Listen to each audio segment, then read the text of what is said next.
Hop, assalomu alaykum YouTube kanalimiz a'zolari. Navbatdagi mexanizmli ishimiz. Razmerlari 3 o'qiriqqa 2 o'qiriq. Komplektida ikkita tummasi, bitta shunaqa chiroyli stoli bor. Ishimizni materiallari teddy material, ichki karkazlari sasnada bo'lgan. Materiallari shu teddy. Bu ishimizni qo'llari, keyin spinkasi mexanizmli bo'ladi. Mana bular kengina bo'ladi.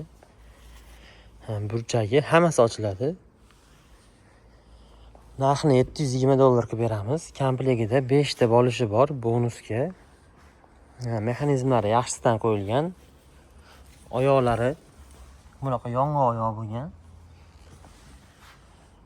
Xo'p, ranglarini har xil qilib o'zgartirib beraveramiz. Ranglari mana katalogini ko'rsataman hozir. Xo'p, mana ranglari har xilidan bor. Xo'p, zakaz asosida razmerlarini o'zgartirib ham beraveramiz bo'ladi. 97lik 350 nomeriga telefon qilaverasizlar. Chiroyli qilib ishlarni bitirib beramiz.